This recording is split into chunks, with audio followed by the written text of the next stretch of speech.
Salam, puji Tuhan, hari ini kita masih diberikan kesempatan untuk kita merenungkan kebenaran firman Tuhan melalui suara kasih sejati. Namun sebelumnya mari kita berdoa.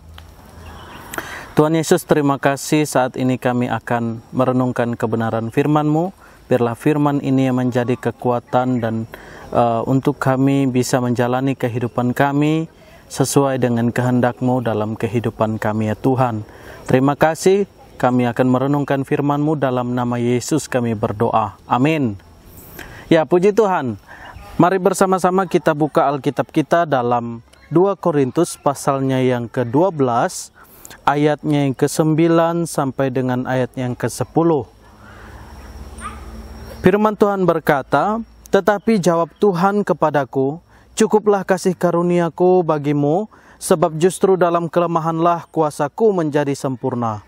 Sebab itu terlebih suka aku bermegah atas kelemahanku, supaya kuasa Kristus turun menaungi aku.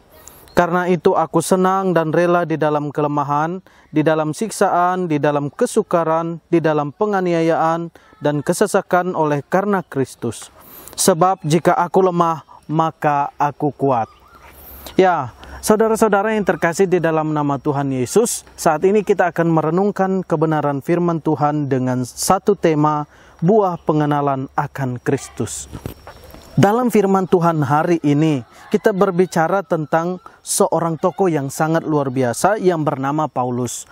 Paulus menerima penglihatan dan pernyataan dari Allah, dari Tuhan Yesus Kristus dalam hidupnya ketika ia dipanggil untuk menjadi orang percaya, menjadi hamba Tuhan, menjadi orang yang melakukan Injil Kristus di dalam hidupnya. Nah, apa buah pengenalan akan Kristus yang nampak dari kehidupan seorang Paulus? Yang pertama, rendah hati. Dalam ayat yang 1 sampai dengan ayat yang ke-5, dijelaskan bahwa kerendahan hati Paulus nampak dalam kehidupannya ketika dia percaya kepada Yesus. Ya, Yesus mau juga menggambarkan tentang kerendahan hati kepada semua manusia. Dia yang tinggal di sorga datang ke dunia untuk menebus dosa manusia, menggambarkan bahwa Yesus pun mempunyai pribadi yang rendah hati. Paulus pun seperti itu. Paulus juga menggambarkan bahwa ketika dia percaya kepada Yesus, dia harus hidup rendah hati. Buah dari akan pengenalan Kristus itu merupakan kerendahan hati yang diberikan oleh Tuhan kepada Paulus, dan Paulus memberikan kesaksian ini kepada banyak orang, kepada setiap orang yang berjumpa, bertemu, bahkan merenungkan kebenaran firman Tuhan ini. Yang kedua, buah akan pengenalan Kristus itu seperti apa? Mau dan bersedia menerima hal yang buruk yang diizinkan oleh Tuhan. Itu terdapat dalam ayat yang ke-7. Dikatakan, "Dan supaya aku jangan meninggikan diri karena pernyataan-pernyataan yang luar biasa itu, maka aku diberi suatu duri di dalam dagingku, yaitu seorang utusan iblis untuk menggocok aku, supaya aku jangan meninggikan diri." Ketika Paulus sudah menyadari bahwa dalam kehidupan orang percaya harus rendah hati, maka dia menyadari bahwa dia harus hidup di dalam pengawasannya Tuhan. Dalam situasi kondisi apapun, dia tetap berjalan bersama dengan Tuhan. Di sini dikatakan ada duri dalam daging.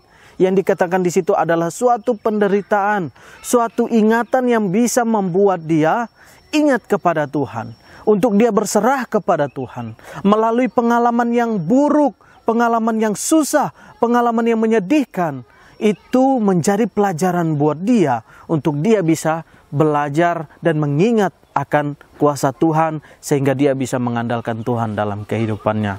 Itulah pengenalan akan Kristus yang terjadi dalam kehidupan Paulus, dan ini juga harus terjadi dalam kehidupan kita sebagai orang percaya saat ini. Yang ketiga, buah pengenalan akan Kristus itu adalah berdoa. Di dalam ayat 8, ketika itu dikatakan bahwa tentang hal itu aku sudah 3 kali berseru kepada Tuhan. 3 kali dia berseru kepada Tuhan. Dan apa? Tuhan menjawab kepadanya, cukuplah kasih karuniaku kebagimu. Sebab justru dalam kelemahanlah kuasaku menjadi sempurna. Tuhan menjawab apa yang menjadi pergumulan Paulus.